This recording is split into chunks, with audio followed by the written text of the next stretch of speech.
So welcome to the English class, Standard 9th,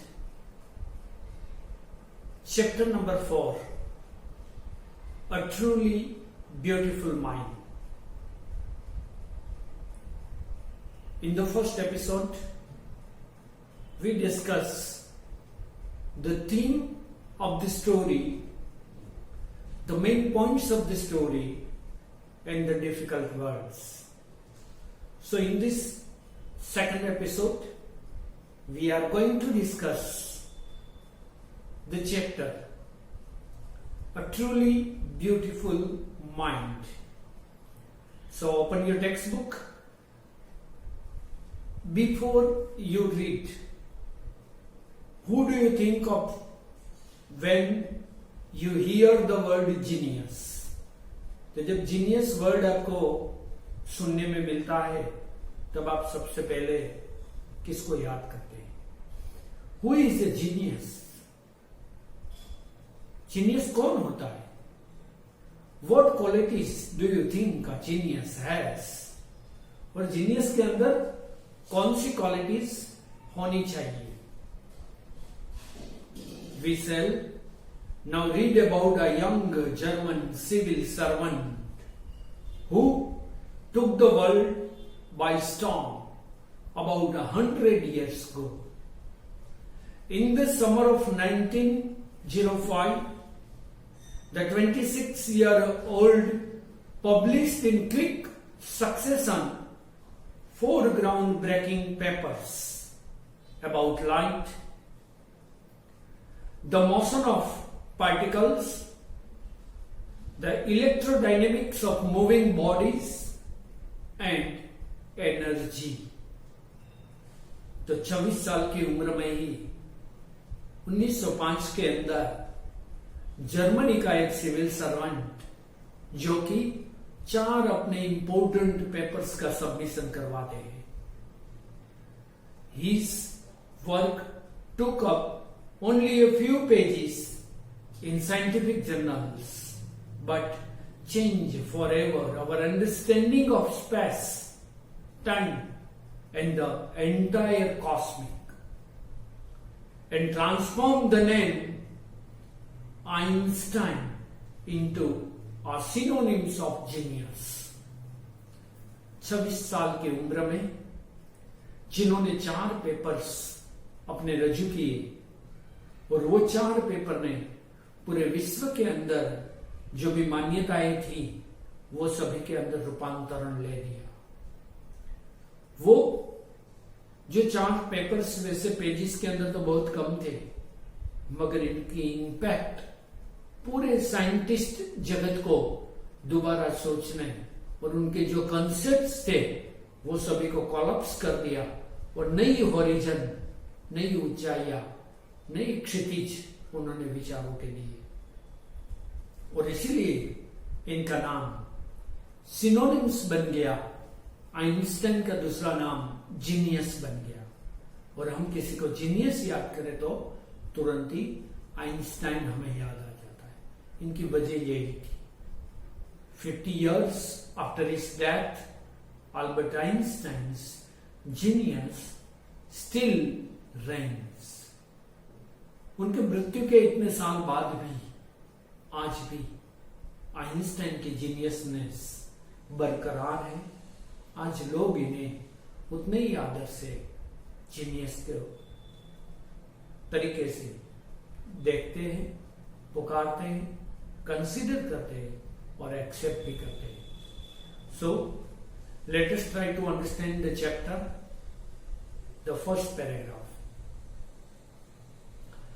Albert Einstein was born on 14th March 1879 in the German city of Ulm without any indication that he was destined for greatness. On the contrary, his mother thought Albert was a freak. To her, his head seemed much too large. तो ये था genius का बचपन. बहुत ही सामान्य दिखाई दे रहा था. 14 मार्च 1879 को इनका जन्म हुआ वो स्कूलिंग के डेज के अंदर तो बहुत ही ऑर्डिनरी बॉय दिखाई दे रहा था। फ्रिक माने a word use disapproving to talk about a person who is unusual and doesn't behave, look or think like others. तो बहुत ही सामान्य दिखाई दे रहा था। तो ये आइंस्टाइन के पहले पैराग्राफ के अंदर दी गई इनकी शॉर्ट ब्रीफ जर्नी थी। At the age of 2.5 Einstein still wasn't talking. 2.5 साल का हो गया, फिर भी वो सभी लोगों के साथ जो बातचीत करता है, थोड़े मर्मरिंग करता है, थोड़े वर्ड्स बोलता है, बाबा बहू जैसे हम बोलते थे, तो वो भी नहीं बोलता था। When he finally did learn to speak, he uttered everything twice. Einstein did not know what to do with other children, and his playmates called him Brother Boring. So the youngster played by himself. तो वो 2.5 साल की उम्र तक बोलना नहीं सीखा था। बाद में जो कुछ भी थोड़ा बहुत बोलना सीखा, मगर उनके जो मित्रों थे, उनके हम उम्र थे, उनके साथ किस तरह से खेलना चाहिए, क्या बात करनी चाहिए, वो भी उनको पता नहीं थे। और इसीलिए उनके साथी मित्रों उन्हें ब्रदर बोरिंग के नाम से उनको बुलाते थे।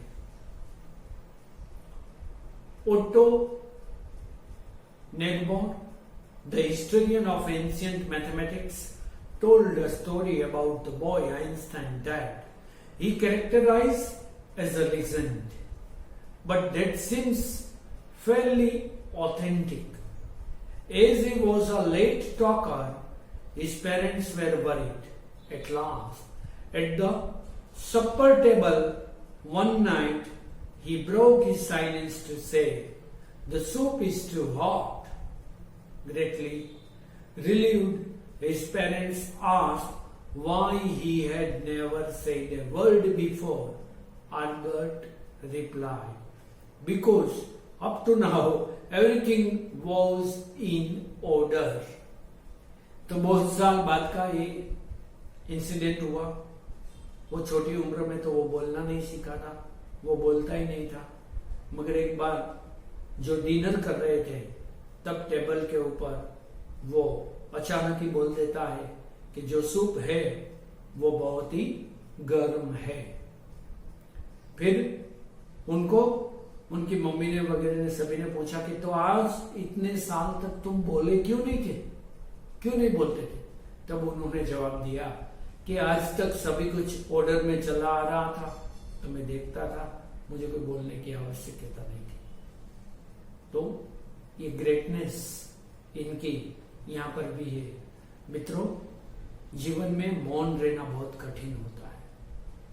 थोड़ा सा भी यदि हमें ज्ञान हो जाता है, इंफॉर्मेशन आ जाती है, तो हम बहुत कुछ बोलने लगते हैं।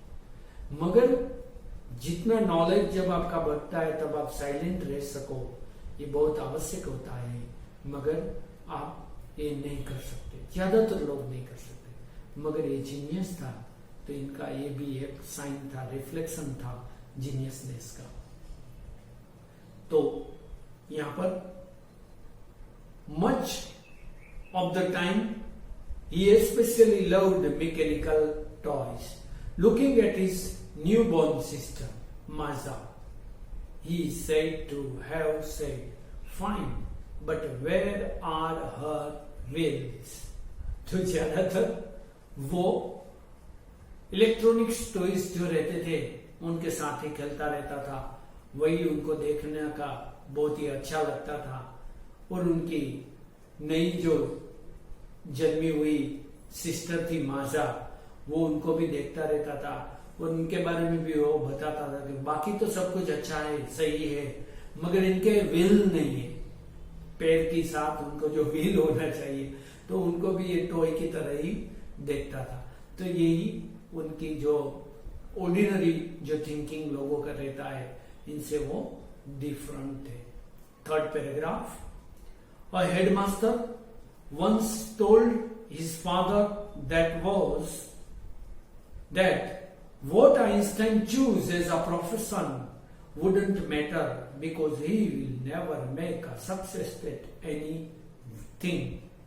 Because he'll never make a success at anything, Einstein began learning to play the violin at the age of 6. Because his mother wanted him to, he later became a gifted amateur violinist. वो amateur violinist बना, maintaining the skill throughout his life.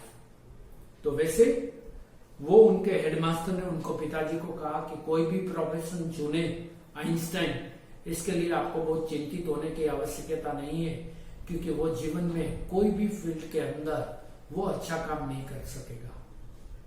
उनके अंदर वो potential ही नहीं है।